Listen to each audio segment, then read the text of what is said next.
Good morning, 77, day 77, I think. I just woke up and Matthew came over to me with his phone and says, the, uh, the rest of the bulb panel came in. You want to see what your markers are? 17 and a half.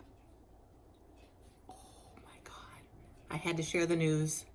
Didn't even brush my hair. I'm just like, I just had to share the news. That, to me, to us, is amazing. 17 and a half from 780. We halved it. We more than halved it, and now we're back. We're in I'm in a normal anybody range. That doesn't mean the cancer is gone. It's still there, but it means the active cancers are not not active. Wow, I'm super thrilled. 17 and a half. Whoa, okay. Yay us. Yay me. Um excuse me. I slept actually really well last night. I was, some nights you're in bed and it's just like, oh, everything's cozy, and I had my earplugs in and I couldn't hear my pump doing its pump thing. Have to do that. Now I have that down pat. I get it. Just don't even start to go to sleep without the earplugs in, because it's definitely a neurotic moment. Every minute and 15 seconds to hear this thing go off. Anyway, I slept really well, and I was in no hurry to wake up or to get out of bed. In the middle of the night, Bima would come in. He really kind of freaks out when I have this pump on, because I think he can smell the medicine, or maybe he can feel my anxiety, about the whole chemo treatment and then having this more chemo in my system, because he's like right in my face in the middle of the night, because he gets up to, do whatever. And then he comes back into bed and he gets right in my face with this little whiny, like just to wake me up. And then he puts his paws on my skin, somewhere on my shoulder or my arm, with his head right in my face. And then I'm like, all right, okay. And then he'll settle and he'll cuddle down, a little farther down, like near my chest or my arm or something. But he did that, 5 times last night, and normally that wakes me up. And then I can't go back to sleep. But that did happen a couple times last night. He wakes me up, I'm like, darn it, don't do that to me, because now I can't even listen to an audio or a book on tape or whatever, because then I got to take out my earplugs, and then I got to listen to my pump. So anyway, I just lay there and I was out again. I got probably 8 or 9 hours sleep, which is 8 kind of but 9, I'll take it. And I was in bed for like almost 11. Good 10. I was in bed for 10, so I think I got close to 8.5, maybe 9 hours sleep. You don't care. I care. I'm excited. Oh my gosh. I don't know what else to say besides, yay me. Oh, want to hear something fun? So, I don't think I mentioned, okay, Rachel's pregnant. She's having her baby boy. June 2nd is the due date. And we know it's a boy. We don't know the name yet. Though I had, not last night, the night prior, I haven't even told her this yet, so she's going to get this information from a roundabout circuit, whether it's from her friends or from Sean or whoever's watching this. I had this very intense dream. And I don't want to give too much away yet, but she told me the name of the baby in the dream. And because I had said something, and I'm not going to say any names, but I said something, some random name that I'd never come up with before. And she looked at me. She even had bangs. Dreams are so weird. She doesn't have bangs. Anyway, she had bangs. And she looked at me. We're all sitting outside like we were over the weekend. We were all doing this name guessing thing. What could the name? Well, let's find a good baby boy name. We played that game for a long time. Anyway, I said this name out loud. She looked at me like dead in my eyes, and she nods. And I went, like, what? And she goes like this, and then she puts out her hand. Where is it? She puts out her hand like, to me. And I'm just kind of going, I know the baby's name. It wasn't the name I said out loud in the dream, but the name came right when I woke up with the dream. And so I'm going to write this down because I've had 3 dreams now of just different things. I told you one with the birds. That was bizarre, but I could write that down. Anyway, I'm going to write it down. I'm going to write the name down. So it's going to be really super fun, super cool when the baby comes, and maybe that's when we're going to all find out the name. And I get to be there. She wants me and Sean in the delivery room. Oh, I'm so excited. And, I may not know anything until I actually get to look at the baby, and she'll look at me and say, this is what the name is. And I'm so excited to see if I'm accurate or not. There was a tiny little hint when they were here over the weekend. Not a hint. Everybody was throwing out baby boy names. We were on the phones. We were looking up Irish names because Gilday is the last name, is her husband's last name. Irish, and they're cool Irish names. And we're like throwing them out, da, da, da, da. And all of a sudden she did say this one name. And I'm like, oh my God, that's cool. But there were so many other names going, so my attention was scattered. So I didn't really focus on what she said, but I did because it came back to me in my brain, in my dream. So another thing I did is I found, I don't think I mentioned this, I'm sure I didn't, an old zebra picture that I had done in 1994. And it's large. It's whatever, 24 by 36 or so. And it's these 3 zebra, they're in the water drinking. So you've got all the blacks and whites and ripples, and then it goes into the water with all the blacks and whites and ripples. And, you know what I'm saying. But it was really in bad shape and super faded. And I got to redo the whole thing. It's not great, but it is redone, with on top of ancient whatever I was using at the time, whether it was India ink or white paint, and it had gotten globby and it had gotten brown with age.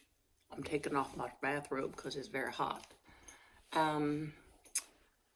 So anyway, I got a chance to get all up in my artwork, and while I was doing that, the kids were around, and here my book just happens to be here.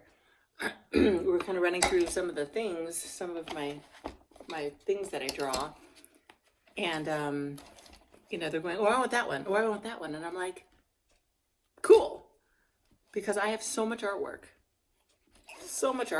and I didn't know what I was going to do with them, but if people, I just gave one away to Kathy. She has a lion and a lion baby, lion mama and a baby. And I felt really good to give stuff away. So, I don't know. I'm just going to show you a couple that just warm my heart. Because they do. Here's my little gorilla man, sleepyhead. I'm not going to bore you with too many of these, but okay, really? Really? Are we so cute or what? The answer is yes. So cute. So cute. Just gonna show you a couple more. Oh, and I'm really big into elephants, so fell in love with elephants when we were in Africa. Bum, bum, bum, bum. Here's another one.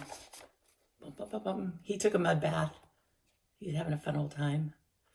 Listen to my voice. Still, we did a lot of laughing over the weekend. I mean, heavy, deep into the lungs laughing. My legs weren't used to it, and now I'm like, oh, here. Oh, look at the little face. Hello. Oh, they're so cute. Little baby orangutan just all, morning, mama. Last one. No, not last one. I'll show you what else I'm doing. Okay. I was working on this one every time I was in book club, or when I wasn't feeling well. This was months ago. And every time we'd be doing our book, I'd sit there and I'd be drawing and drawing, and it felt really good to have my mind stimulated and then my artistic creative going at the same time. So I actually finished that during book club. And then there's this one I'm not done with. I'm partially done. Haven't done the eyes or the... Anyway, you can see how, kind of where I come from and where it goes.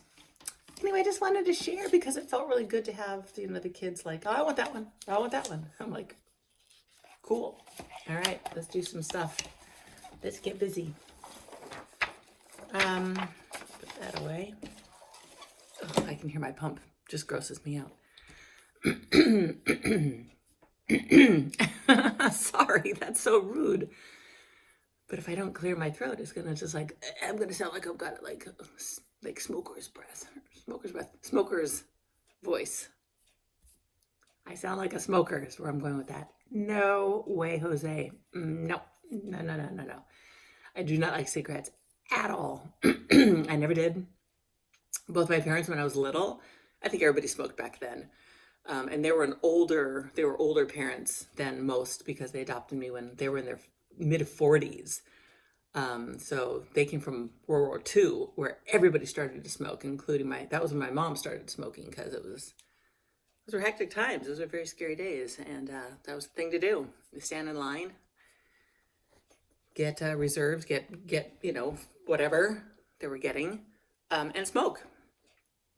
And everybody smoked. And we'd all, when I was born, of course, 64, they still smoked like fiends. And, you know, the windows would be rolled up and it'd be like a Cheech and Chong moment. You know, you couldn't even see out the windows because it was just all smoke, but it wasn't pot, it was cigarettes. And that's how I went, pot, cigarettes. Okay, now you know some of my past. Yeah, cigarettes just gross me out.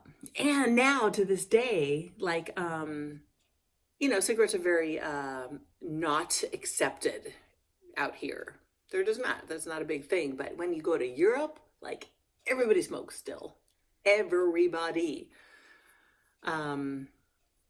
It's pretty harsh. So I've had to almost get used to it, or just I have to eat outside, or I have to just be away from the smell. Because instantly, as an adult, I'd say for the past 20, 30 years, I don't know, I smell a cigarette and it goes right into my sinuses. My eyes, get all welled up, and it's like, oh no. And then I kind of get that itchy in my nose.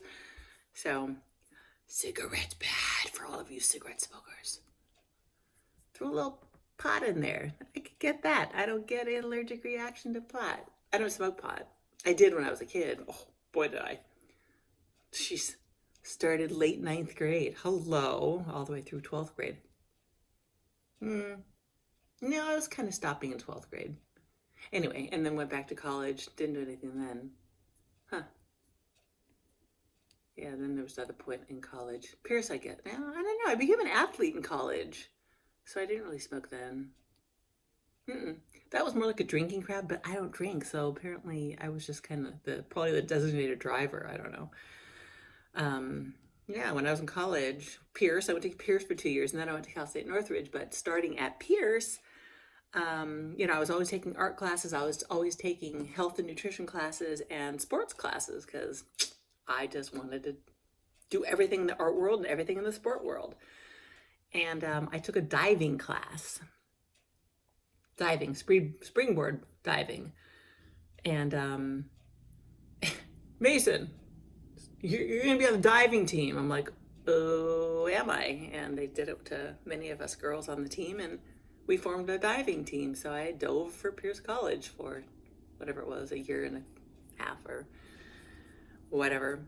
I did really well. It was fun. It was tons of fun. Ooh, talk about camaraderie when you're stressing out over a dive.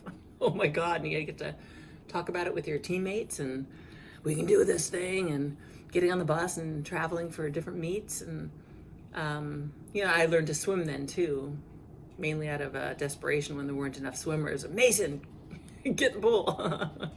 It's like, oh my God, I'm going to be swimming. I almost died once because I didn't have the endurance.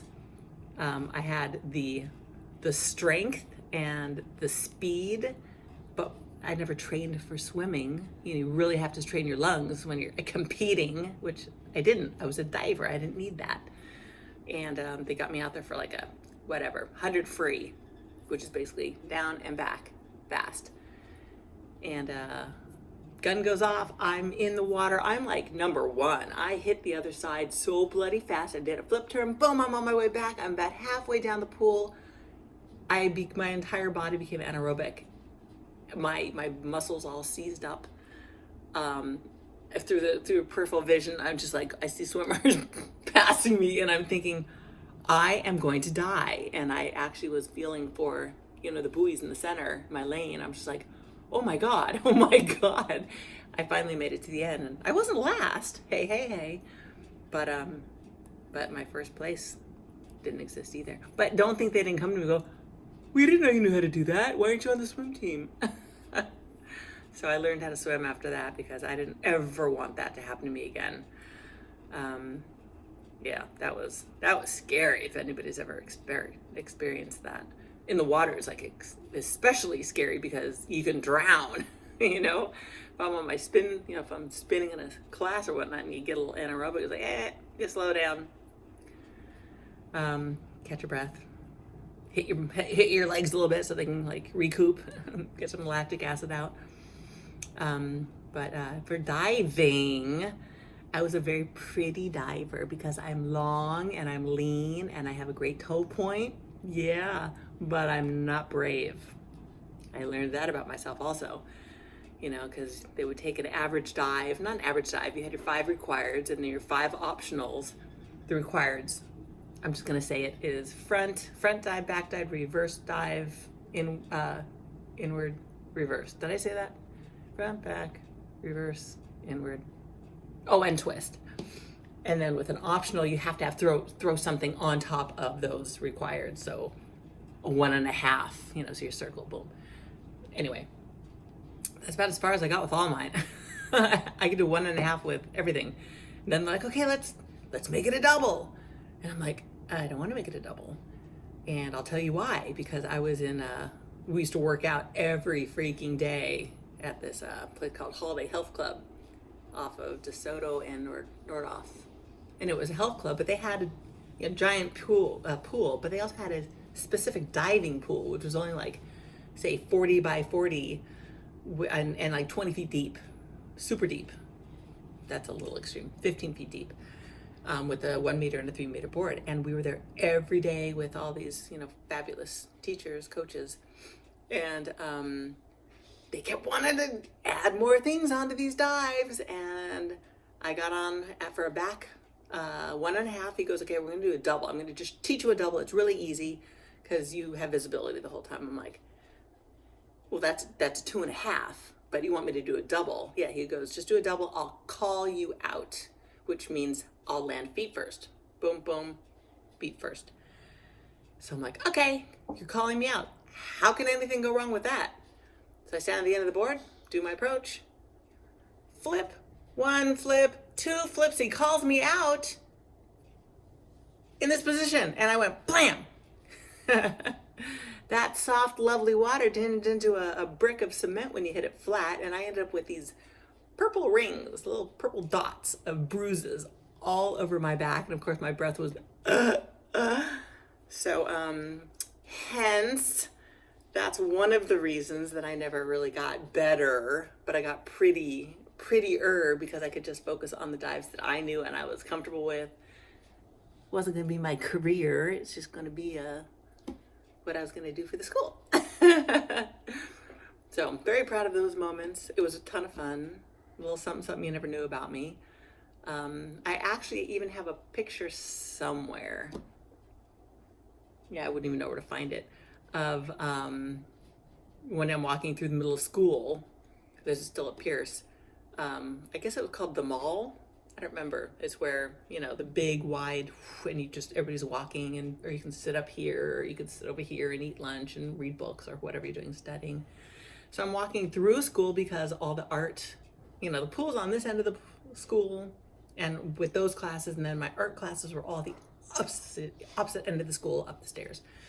So I'd be walking in the middle of school, and I'd hear like some clapping. I'm like, what's up? And I'm looking around too, they're clapping. And hey, Donna, good job. And I'm like, wait a minute, what? And then all of a sudden I see some people that knew me or that I knew, and they're like, you haven't seen your picture? I'm like, my what? Check this out and go look at the front page of the school newspaper. I'm like, oh my God, I was a star for a week. There I am midair in a back dive layout. So I'm just have this nice curve, head here, feet are here, but my feet are going like this. Like, work on your toe point, ha ha ha ha. But I was a star for a week. How cool is that? It's kind of a fun picture because it looks like I'm gonna enter the water here, like in this position. But the water's really down here. I'm coming off a 3-meter board. So I had plenty of time to just pretty, and then as I enter, I would go straight down. But the water's way down here, but it looks like I'm entering the pool in this kind of position. People are like, you're really short with that dive. I'm like, no, I'm not. You're really not looking at the picture. I'm going off on that. Where'd that little tangent come from? Those were fun days. College was really fun. Really fun. I didn't start sculpting until I got into Cal State Northridge. And of course, once again, I'm taking every art class, every health and nutrition class, all that. Because that's my jam. I was all into health and nutrition. That's what I graduated with. Art, ouch. Oh, I just fell off the table. Art, health, nutrition, and English. I had a minor in English, minor in health and nutrition, majored in art. But those were my things. I love English because my mother was an English teacher, and my entire upbringing was, about how this newscaster, did you hear that, Donna? She just split an infinitive. I'm like, whoa, okay. So there's a lot to learn about the English language. And lucky me, I was on the fun side of it because she was a fun teacher and she loved to explain the origin of words and how they fit properly in a sentence. And I ate it up. I loved it. I thought, I think English is fabulous. She'd be rolling over in her grave right now if she heard the way people speak. Everybody sounds so illiterate. But that's the nature of the beast. That's what's you can see what is and is not important anymore. But I'm not going to harp on that because I'm going to sound like but just fun having these little outbursts. Not outbursts, I'm just like rambling. I don't even know where these stories come from, but there you go. 23 minutes later. I did not expect to go on this long, but a little bit more about me.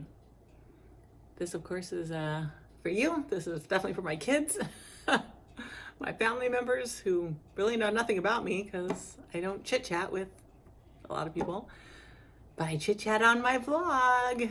I guess because I don't get interrupted here. I could just like blah, blah, blah, blah. So, yeah. Anyway, back to my markers. 2 thumbs up. Something's right. I feel pretty good today. Not like up to here with medicine yet. Maybe by tomorrow, because it's always on Wednesday that I'm like, get this frickin' thing out of me, because it's nasty, and you can hear it. And the port's pulling. They have it in a funny position. See the cord? It's like, yeah. So it tends to like get hooked up and pull. I'm gonna stop complaining. I'm gonna stop talking because you're probably all going, hurry up. I gotta go to work. All right. I love you. I love me. So proud of me too. Yeah, baby. All right. Talk to you later. Bye.